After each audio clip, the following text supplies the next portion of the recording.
Today on In the Woodyard, the rest of this pile is gonna get small. We're gonna split it and chuck it that way. Splitter's right there, wood's right here. Let's get to work. So for sure, I'm gonna get this split. And then after that, I think what I'm gonna do is bring the tractor. I'm gonna pick up all the cookies I've been throwing over to the side over there. I got a bunch there and there's some over there. And I'm gonna get those hauled away and thrown into the cookie bin. And for those of you that have been watching this progression for a while, you know that this is all the wood that still needs additional drying. It's on this side. So the stuff that's wet inside, I've been letting fall right off the back of the splitter this direction. And then the wood that's dry, I've been throwing off to this side. And this is what I did yesterday right here. And there was a whole pile starting here and went that way, but I sold a whole bunch of this already. And I've got it all staged and ready to go.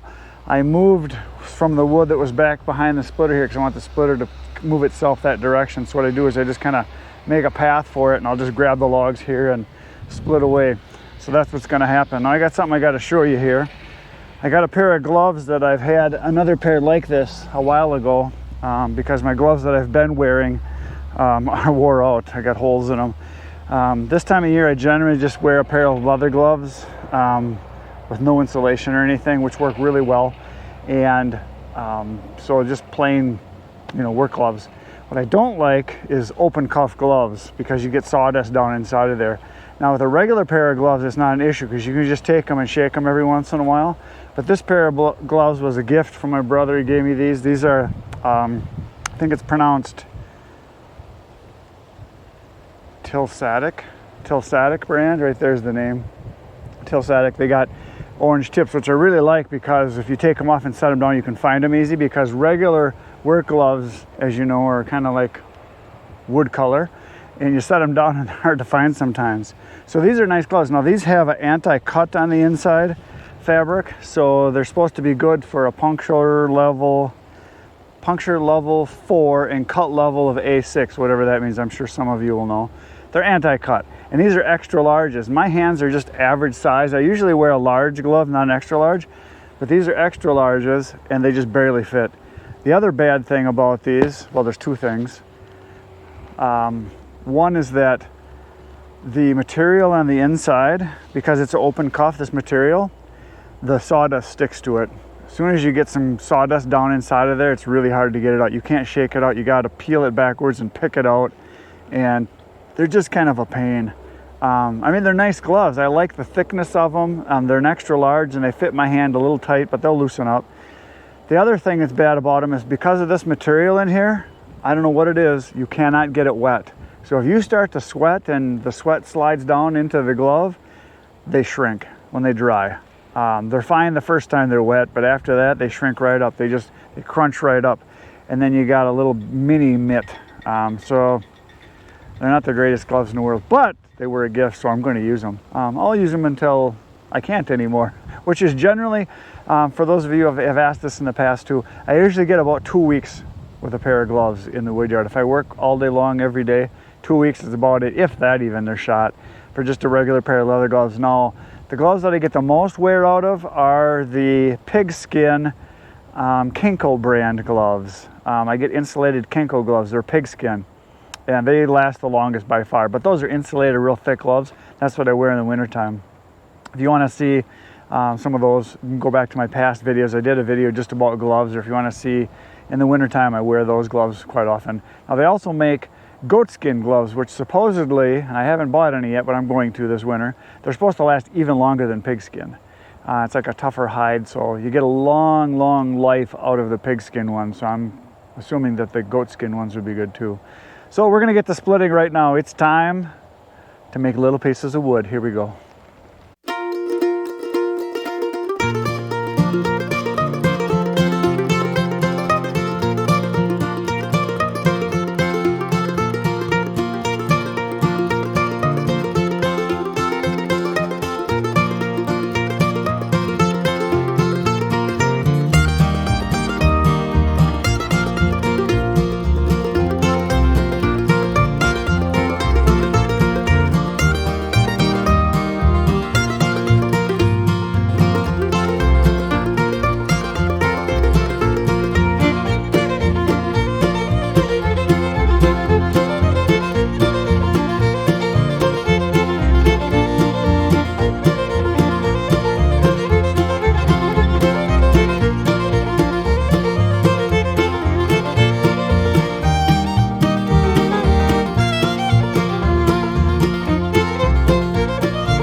Well, the splitting is done, and I just got my moisture meter out because I wanted to check some of these pieces that I'm splitting off to the side just to see how dry they actually are, and to check some of the pieces that are kind of dry to see how dry they are. And I had a piece of locust in here. I'm going to grab a couple of them. So it must have been one log that I cut up, and so I grabbed that just to see. So I'm going to do a quick test on these so you can see. So first we're going to start out with one that I know is wet. This you can see here, it's real dark, and here's one that I think is dry next to it. And even when they split these dry ones, it has more of a crackly sound, like a and it's kind of like it's ripping more, whereas the ones that are wet, they don't have that crackly sound so much. So here we go, we're going to do a little moisture test here. I think that's wet. The meter doesn't like it, it was making lots of noise. So I'm checking it directly in the middle. It's 36, 35, almost 40. Here's a 36. Check it this way. Look at that, 46 I come up with. So that's a wet one. That one's going to take a while to dry. And then here is one that when I split it, you could see that the center part of it was a little dark and the outside edges were a little light. So we're going to first test kind of the outside edge here. See that? 19%. So it says it's ready to dry, or ready to burn. But then you go right to the very middle and it's 29%. So it's close. So I'm going to kind of do a progressive measurement from the outside edge to the inside just so you can see what happens. There's 16. There's 21. There's 23 in the very middle, 28. So you can see that it's drying from the outside in, and now that it's split, this will dry fast. I anticipate, you know, this is already probably 50% dry, and now that it's split open, I really think the stuff will be dry. The stuff that I split back here will be dry probably within, I would say, 4 or 5 months. It'll be dry, bone dry. So here's one that I think is dry. I didn't test it yet, so I have no idea. So let's see. Look at that. And that's right in the middle here. Let's test the middle right there. It's 18. Try it right there. 17. So this is the stuff I'm throwing over to that side because I think it's dry. Here's another one that I thought was dry when I split it. Yep, 17. So you can tell it's lighter in color. It doesn't feel damp. It looks dry. Because it is. I mean, it's ready to burn. But this was the surprise. I did test this piece right here. This locust just felt kind of light. So I'm doing a little check here. Look at this. And this stuff was just cut not too long ago. This is from the pile of logs back here. And even this big one, I'll check the inside of this. Look at that. It's just about ready to dry. Ready to burn. 21% on the inside, 16 on the outside. But I go right to the very center of it here. And it's 23. Well, it was. Get it to measure again here. 24. So just the very, very middle of it. So I think this stuff, if I get going on this locust here, it's over there. If I get that stuff cut up, it will be dry very soon. So you probably noticed before when I was splitting, I got a shower. There's another one coming. It was not supposed to rain today. The weatherman once again lied to me. He does that a lot. Yesterday they said chance of rain. Then today they said, oh, no rain, but it's raining. And there's a big dark cloud coming. So I'm going to take a break for a while. I'll be back though. We're going to come back. We're going to do some more work. So I'll see you in a little bit. So I came inside while it was raining and it just quit now. But before I start on my next project, which is going to be cutting, I have to sharpen my chains up. And I totally forgot that I even bought this stuff when I was at the logging show the other day, 2 weeks ago, whenever that was, a while ago. I got a box of a dozen files, the 7/32. So I needed some of those because I was down to a few. I do use files, I just don't use them all the time. And then I bought 14 chains. So I'm going to stack all of these up here. Actually, I only bought, I should say, I bought them all. But I bought these 4 bars. I got 4 24-inch bars, and then with every bar that you bought for $65, which is a pretty good price, you get a free chain with it, a 24-inch chain. So I bought 4 bars, got 4 boxes for free, supposedly. I'm sure I still paid for them. And then I bought 10 more additional ones because I'll use those easily in a year. And my bars are all getting pretty bad on my saws. I'm going to cut today with my old bars, and I'm going to see how they do, and I'll make a decision. But because they're starting to get pretty worn on the tips, they're starting to get a little rounded. Here, I'll hold this one up so you can see it here.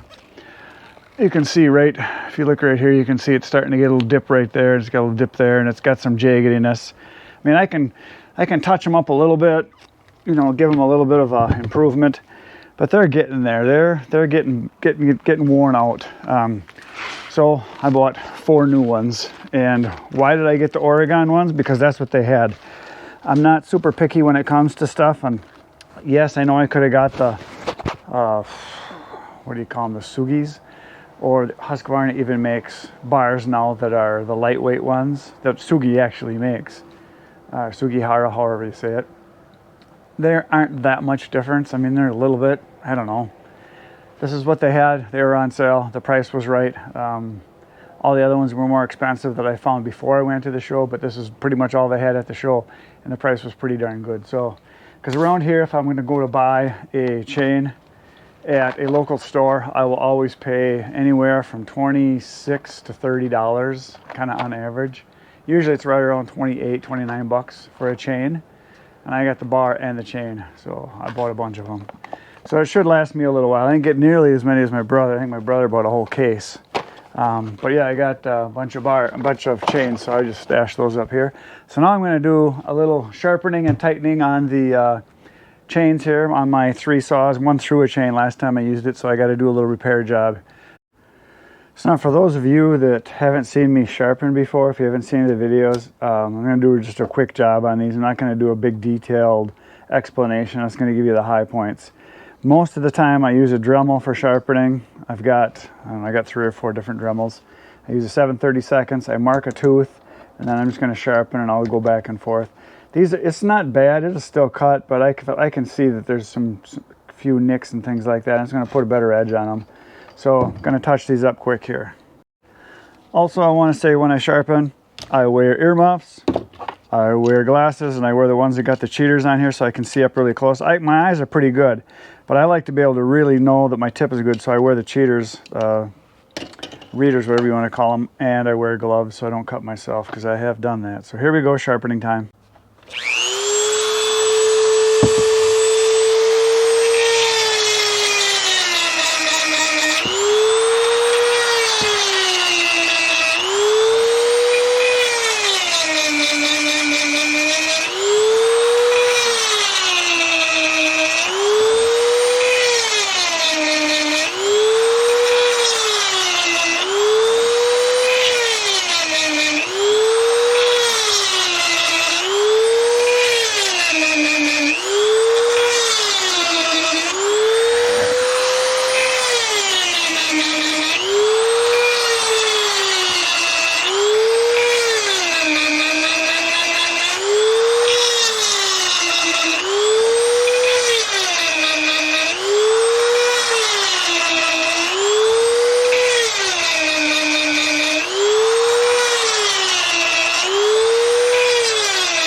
There, it's done. That's how fast it goes. Some of you I know don't like the fact that I use a Dremel. They think the only way to sharpen your chain is with a file, but that's pretty darn fast. It wasn't terrible, but now it is cat claw sharp. You touch it, it's instantly digging into your skin. They're sharp. The key is you want to get that edge.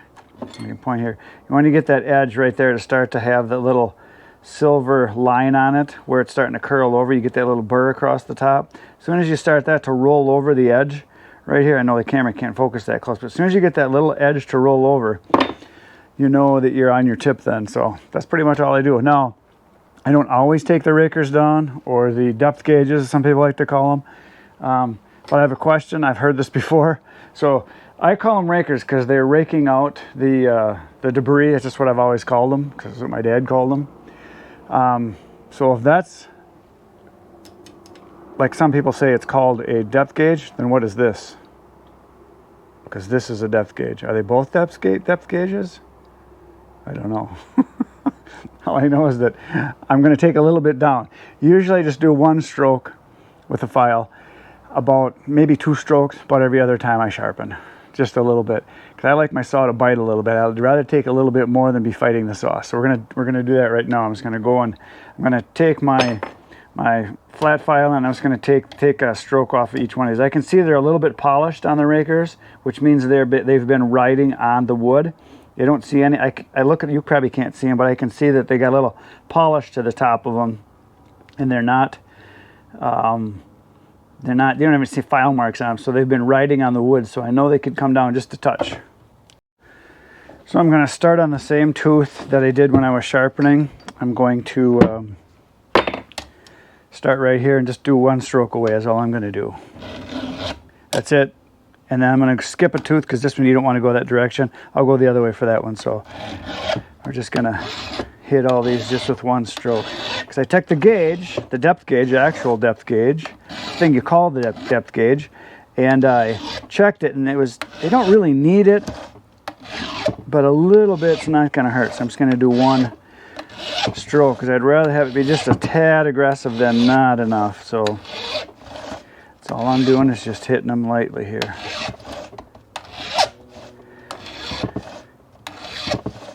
There you go. That side's done. And I'm going to turn the saw around, and I'm going to do the other side. This might be hard for you guys to see because I'm going to be down over here, but so I'm going to go back to this tooth I started with and start with the one right behind that. I don't know if you guys can see that from there. Maybe you can, maybe you can't. I don't know. But here we go. It's kind of hard to do with the camera in the way, but you get the idea. And this file, there's no teeth on, and there's no edge on this side here, so you're not hurting the teeth at all if you bump into it. I tried to not touch them because I want that tip to be pristine as possible until I hit a rock or something, which happens.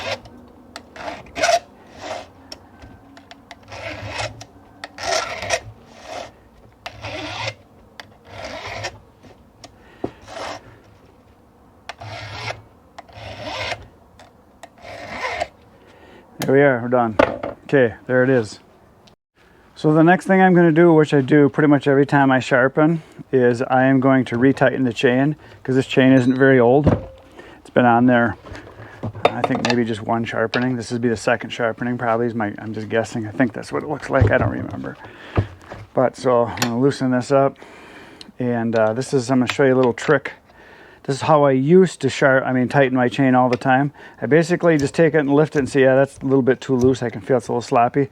So I give it a little crank. Oops, wrong way. Sorry, I'm doing this backwards. Give it a little crank and get it to where it feels about right to me, which is right about there. That feels just about right. And then I'm going to tighten them down. Some say you got to tighten up your back one first. I don't know, to me it doesn't matter. It's going to get loose when I start cutting anyway. I just want to get it so that it's about where it's supposed to be. Now, there's a little something I learned when I was at the logging convention a couple weeks ago. The Husqvarna expert was there, and he showed me the nickel trick. And what you do is you go to the middle of your chain, and if you can fit a nickel underneath it and you can't pull it out very easily, it's supposed to be sharp. So, it's not supposed to be right. It's supposed to be about right. That's about where I tighten it all the time, so that feels pretty good. It doesn't move, it's in there nice and tight. You got to pull really hard to get it out. You got to lift it up to get it out. So supposedly the thickness of this, I forget how many millimeters it is. like 7 or something, or 5, I don't remember, he told me. But you go to the middle of your bar and you should be able to do this. Now, it doesn't matter what size your bar length is either. He said it doesn't matter if it's a 16-inch or a 36-inch. This supposedly is the way to do this with the nickel. So just from what I never done this before with the nickel, he just showed me that trick. So I did this for the first time. And apparently I've been doing it right the whole time, because I got it to about where I thought it would be, and then I checked it and it seems to be just about right. You can just get it under there if you lift it up high enough, and it's in there solid. So you got to lift it back up to get it out. So there you go, nickel trick. So it finally quit raining. It rained for, I don't know, half hour or so, something like that, just kind of on and off sprinkles, and I'm out of time for the day. I have something I have to go do, so my work in the wood yard today is done. But thanks for being here. We got the pile of oak all done. So we did the moisture test. You got to see that. That was kind of neat to get to know, you know, how dry this wood actually is. This stuff nice and dry. That stuff, it's getting close. And tomorrow when I come back, and you're gonna come back, we're gonna cut the locusts. That's what we're gonna do. We're gonna hit this pile right here. I think I'm gonna start on the other end. We're gonna start cutting down there. We're gonna work our way this direction. And we'll see how much I can get done. Tomorrow I should have I don't know, maybe 3 hours or so of time I'll be able to have where I can cut. So that'll get a bunch done. I'll be able to get through maybe 4 or 5 tanks, something like that. We'll see what happens. So that's it for today, folks. Thanks for being here. You know what to do. Poke those buttons, hit the like, the subscribe, the share, all that. I like it when you tell everybody else they need to be here, because this is the place to be, as you know. Tomorrow I'm going to be back. You should come back. It'll be fun. Between now and then, get outside, get cutting. Good night, Irene.